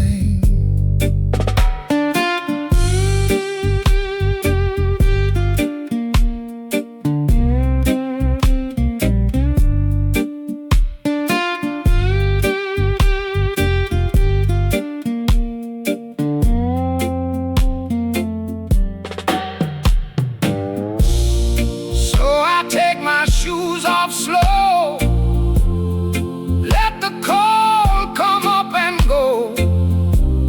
The same wave that takes a man will hold a child up in its hand. So I wade in the water now, wading. I can't tell you quite how, but I stepped where Joseph drowned. I did not go down, did not go down. I wade in the water now.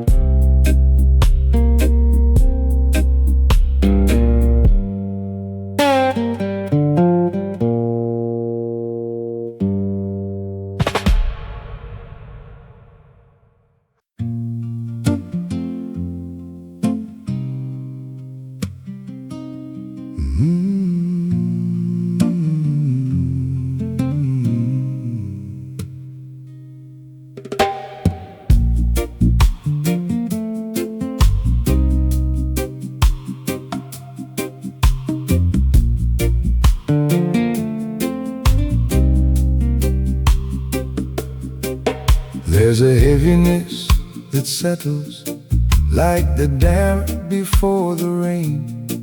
You can't name it, you can't burn it, but it lives behind the pain. I've known plenty in this life, the joy and the long loss, but this gray thing has no funeral, and it won't lift off. Hard times come again no more, no more. Don't come knocking at my door. Go on now, I've fed you long enough, I've cried. Sleep in some other house tonight. Hard times come again no more. Miss Ivy keeps the lamp lit low so I can find my way to bed. She don't ask me what's the matter, she just lays her hand instead. And I think a hand that stays through silence is a sermon on its own. A love that don't need answers is the closest to God's shown.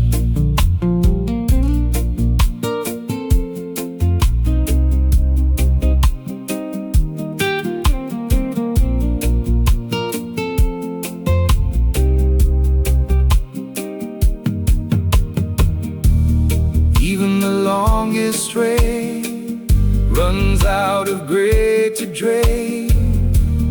Even the heaviest night is renting out the light. So hard times come again no more, no more.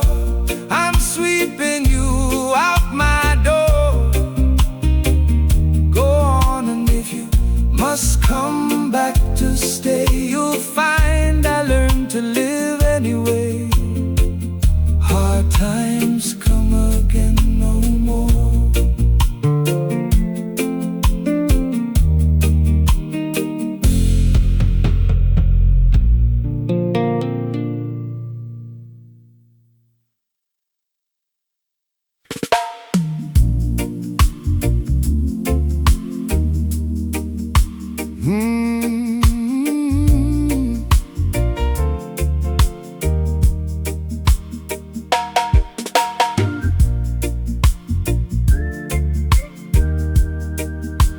Mm.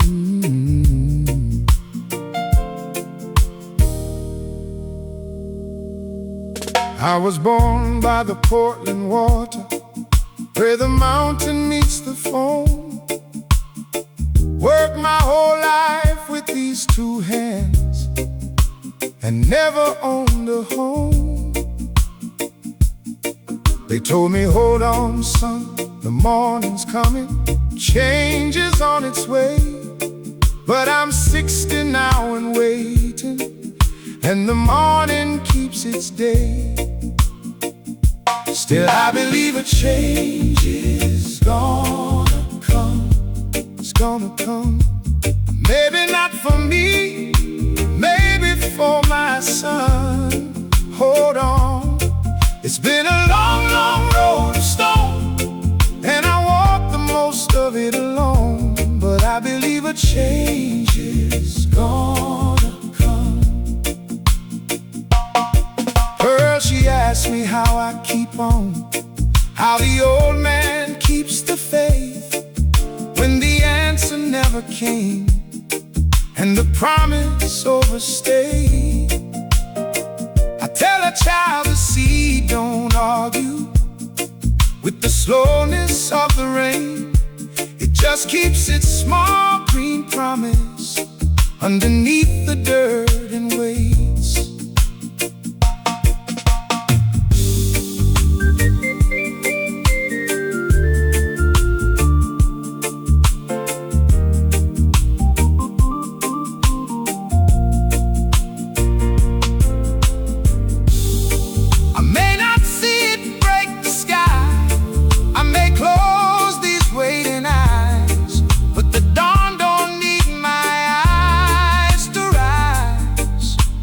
Change comes by and by, so I believe a change is gonna come. It's gonna come for Daniel, for the ones not yet become. Hold on, I'll plant it though I never see the shade it grows for them, not me. But I believe a change is gonna.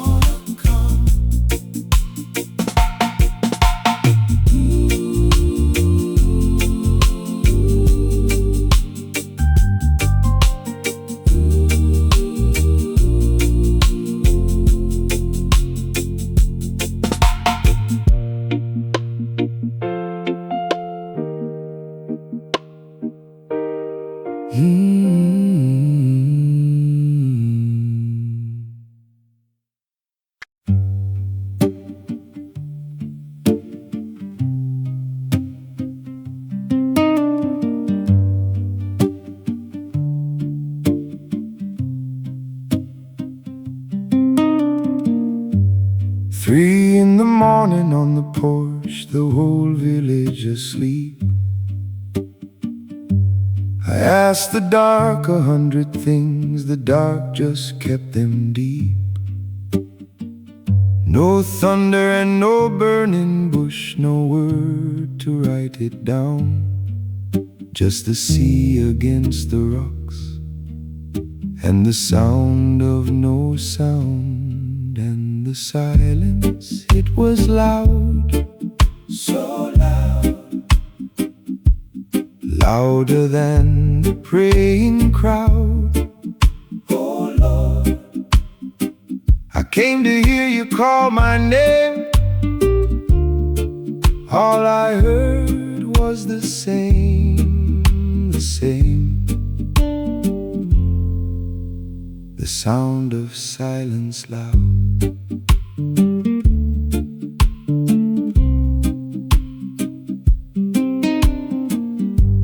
I used to think a quiet God was a God who wasn't there. But Ivy said, you ever notice how the deepest love don't stare? Sometimes a man who truly loves you sits and says no word at all, like my father in his chair, like a shadow on the wall.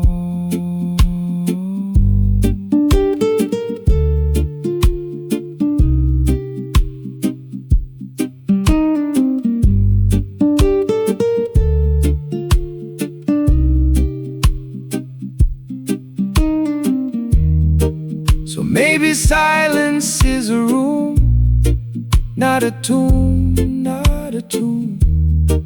Maybe he been sitting here, quiet as my father's chair.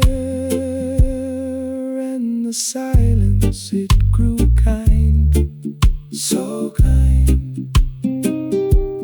Quiet settling on my mind.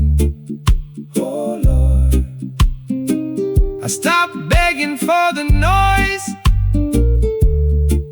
and I listened past the voice to the sound of silence kind.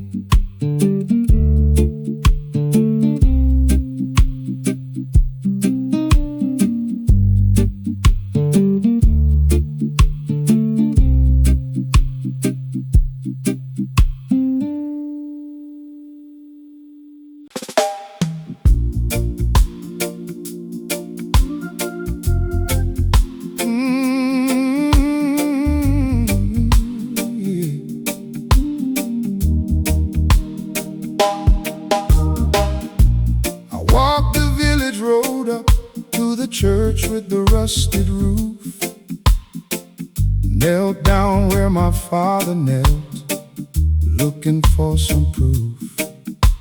The candle burned right down to nothing, wax on the wooden floor, and I knocked the way a poor man knocks, soft and more and more. I'm knocking on heaven's door. Same as my fathers did before. Knock, knock. Don't open quick, don't open wide. Just let me know you're on the other side. I'm knocking on heaven's door.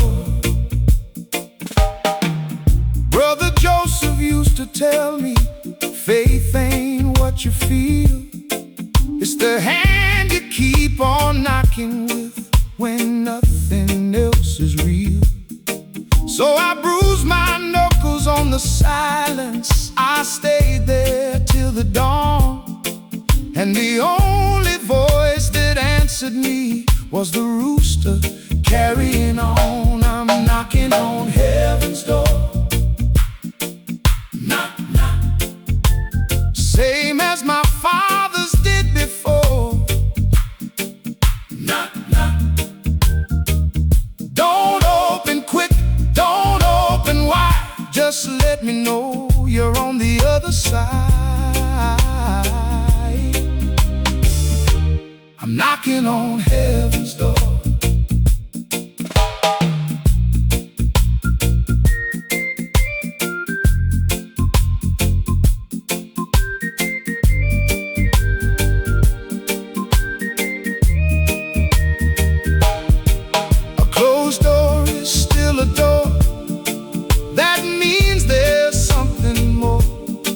Behind the wood, behind the night, I keep knocking for the light. So I'm knocking on heaven's door. Knock, knock. I'll knock until my hands are sore. Knock, knock. And if it open, if it stay, I'll be the man who knocked anyway. Knocking on heaven's door.